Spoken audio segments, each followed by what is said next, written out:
Hello, welcome সবাইকে। এই ভিডিওতে আমরা আরেকটি ল্যাব করব।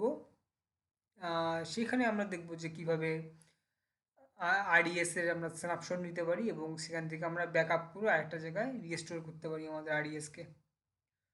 তো ফার্স্টে আমি আমার এডব্লিউএস এর কনসোলে চলে যাচ্ছি। এখানে ফার্স্টে আমি আমার আরডিএস এর কনসোলে যাব।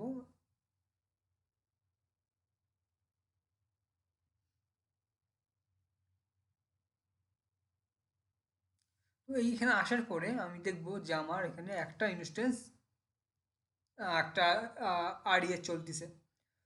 তো আমাদের এখানে মাল্টিপল আইডিএ চলতে পারে প্রোডাকশনে বা আমাদের এনভায়রনমেন্টে। তো ফার্স্ট আমি আমার টেস্ট ডিবি ইনস্ট্যান্সটা ওপেন করব। ওপেন করার পরে ফার্স্টে আমি এখানে স্ন্যাপশটে ক্লিক করব। দেখব আমার এই ইনস্ট্যান্সের কোনো স্ন্যাপশট নেওয়া নাই। তো বেসিক্যালি যেটা করব ফার্স্টে আমি এটা টেক স্ন্যাপশটে ক্লিক করব। তার আগে ব্যাক করে আমি যদি আমার ইনস্ট্যান্সটা কানেক্ট করার চেষ্টা করি,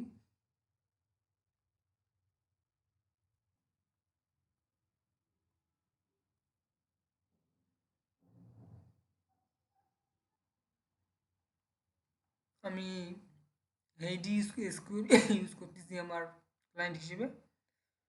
আমি আমার কানেক্টিভিটি অ্যান্ড সিকিউরিটি অপশনে আসার পরে এন্ড পয়েন্টটা কপি করলাম। তো আমি আমার এক্সিস্টিংগুলো ডিলিট করে নিউ একটা কানেকশন তৈরি করব। আমি নাম দিচ্ছি RES 1।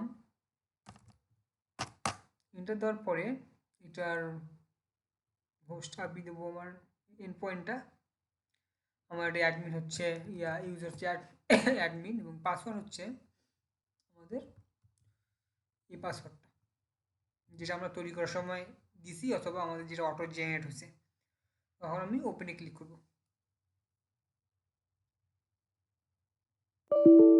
দেখাচ্ছে আমাদের কানেকশন ফেইল্ড। ওকে, এটা কারণ হচ্ছে যদি আমি আমার সিকিউরিটি গ্রুপে যাই ড্যাশবোর্ড থেকে,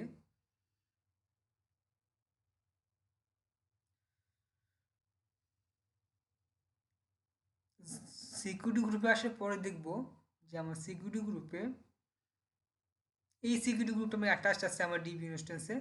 তো এটার ইনবাউন্ড রুলসে যদি আমি একটু ক্লিক করি, তো আমরা বলে দিছি যে আমাদের অল ট্রাফিক সে একসেপ্ট করবে পার্টিকুলার এই সিকিউরিটি গ্রুপ থেকে এবং অ্যারোরা এই কানেকশনটা সে এই পোর্টে সে অ্যাক্সেস দিবে all over the internet, right? তো আমরা যদি সেভ করি, আমি যদি ব্যাক করে আমার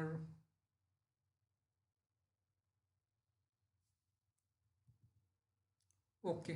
সো ফার্স্ট অফ অল, আচ্ছা, আমার এই আইডিএস এর পাসওয়ার্ডটা আমি মডিফাই করতেছি। কারণ এই পাসওয়ার্ডটা হচ্ছে আমার ওল্ড পাসওয়ার্ড, নিউ পাসওয়ার্ডটা মনে নেই। তো আমি পাসওয়ার্ডটা মডিফাই করার জন্য আমার ইউজারটা সিলেক্ট করে মডিফাই ক্লিক করব।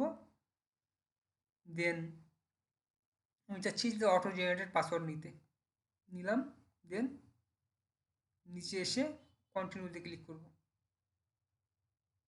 তো আমার নিউ ভ্যালু হবে এটা। কপি করলাম, মডিফাই ইনস্ট্যান্স। তো আমার মডিফাই হয়ে গেছে। আমি এটা সরাই দিয়ে ওকে,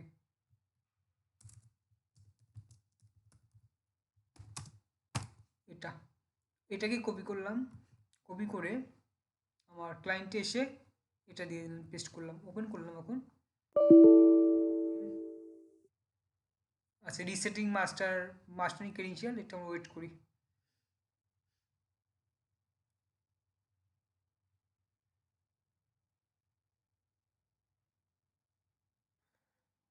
তো দেখতে পাচ্ছি যে আমার স্ট্যাটাস আবার অ্যাভেলেবেল হয়ে গেছে না? আমি যদি আবার ব্যাক করি আমার ক্লায়েন্টে, আমি নিউ পাসওয়ার্ডটা পেস্ট করে রাখছি, ওপেন করি।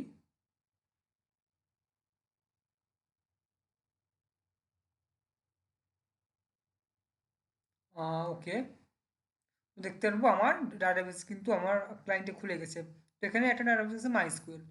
আমি কি করব, আমি একটা নতুন ডাটাবেস তৈরি করব। আমি ক্লায়েন্ট দিয়ে করতেছি, হচ্ছে ডাটাবেস আমার কুইরি। আমি এখানে লিখবো create database test DB, execute করলাম।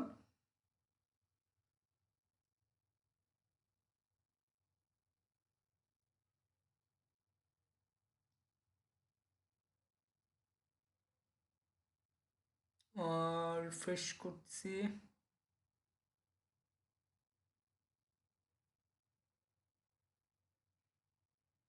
অ্যাফেক্টেড ওয়ান রো আমার কাজ হয়েছে।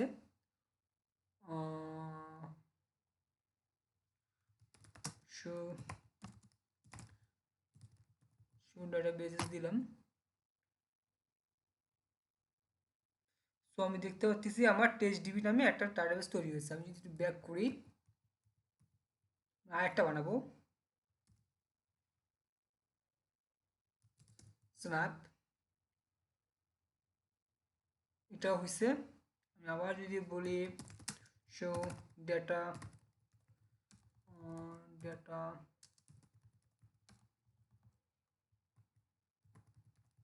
শো ডাটাবেসেস, ইয়া, আমার এখানে স্ন্যাপ ডিবি দুটো ডাটাবেস আমরা তৈরি করছি। এখন আমি আমার ডাটাবেসটা সিলেক্ট করব। এখানে স্ন্যাপে আসার পরে আমি এটাকে টেক্সট স্ন্যাপশটে ক্লিক করব। কোন ডাটাবেসটা আমি স্ন্যাপ নেব, মাই টেস্ট ডিবিটা। স্ন্যাপশট কি নেব, মাই টেস্ট ডিবি স্ন্যাপ। ওকে, নিলাম, ক্লিক করবো টেক্সট স্ন্যাপ। আইপেন হবে রাইট, আন্ডারস্কোরটা কেটে দিলাম, ক্লিক করলাম।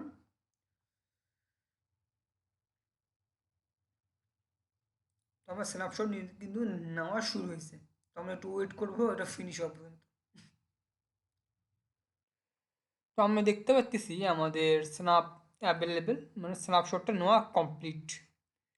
এখন যদি এটাতে ক্লিক করি, আমার একটা আরডিএস কনসোলে ওপেন হবে স্ন্যাপের। এখানে দেখতে পাচ্ছি আমার ইচ অ্যান্ড এভরি ডিটেইলস। তো এখন আমরা যেটা করব সেটা হচ্ছে অ্যাকশনে যাব, ক্রিয়েট রিস্টোরে ক্লিক করব। করার পরে অ্যাজ ইউজুয়াল আমাদের ডাটাবেস ইঞ্জিনে মাইস্কুল কমিউনিটি থাকবে। আমরা অ্যাভেলেবিলিটি ডিউরেবিলিটি এখানে মাল্টি ডিবি ইনস্ট্যান্স আমরা রাখবো না এই ল্যাবের জন্য, আমরা সিঙ্গেল ডিবি ইউজ করব। এরপরে আমার ডিবি ইনস্ট্যান্স আইডেন্টিফায়ার আমরা দেবো মাই টেস্ট ডিবি, স্ন্যাপ থেকে নিছি, আমরা বোঝার জন্য স্ন্যাপ কথাটা লিখবো। তারপরে আমরা সিম্পল একটা ইয়ে নেবো, আমরা এই ল্যাবের জন্য স্ট্যান্ডার্ড নেব না, সিম্পল একটা টি ক্লাসের ইনস্ট্যান্স নেব, 2 জিবি র্যামেরটা নিই।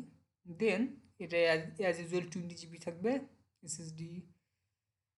তারপর আমার যে বিবিসিতে ছিল ওটা সেই বিবিসি থাকবে। আমাদের পাবলিক অ্যাক্সেস আমরা ইয়েস করে দেবো, এবং আমাদের যে বিবিসি সিকিউরিটি গ্রুপ ছিল ডেফল্ট রাখবো আমরা, এবং ডাটাবেস অথেন্টিকেশন আমরা কি ইউজ করবো, পাসওয়ার্ড ইউজ করবো। দেন এডিশনাল কনফিগারেশনে আমাদের ট্যাগ রাখবো না আমরা, আমরা এগুলো দরকার নেই আমাদের, ডিফল্ট রাখলে সমস্যা নেই, আমরা যদি ডিলিট করে দেবো ওটা, তো চার্জেস আর ওটা আসবে না আমাদের। তো আমাদের পোর্ট ডিফল্ট পোর্ট 3306। দেন আমরা রিস্টোর ডিবিতে ক্লিক করব। তো রিস্টোর ডিবিতে ক্লিক করার সাথে সাথেই আমার মাই টেস্ট ডিবি স্ন্যাপ আরেকটা তৈরি হওয়া শুরু হবে। তো এটা তৈরি হওয়া পর্যন্ত আমরা ওয়েট করি। ওকে, তোমরা দেখতে পাচ্ছি যে আমাদের এটা এই ডাটাবেসটাও অ্যাভেলেবেল হয়ে গেছে। তবে এটা যদি ক্লিক করি, ক্লিক করার পর এটা তো একটা আমরা এন্ড পয়েন্ট পাবো, এই এন্ড পয়েন্ট আমি কপি করতেছি, দিস। দেন আমরা এখানে কপি করব। দেন আমরা ফাইলে যে সেশন ম্যানেজারে ক্লিক করব, আরেকটা সেশন নেব। আমরা একটা স্ন্যাপ লিখতেছি। স্ন্যাপে সেম এখানে আমরা ইন পয়েন্টার দেবো অ্যাডমিন, এবং আমার যে পাসওয়ার্ডটা ছিল নিউ পাসওয়ার্ড, সেম পাসওয়ার্ডটাই আমরা ইউজ করব। তো ওপেনে ক্লিক করব।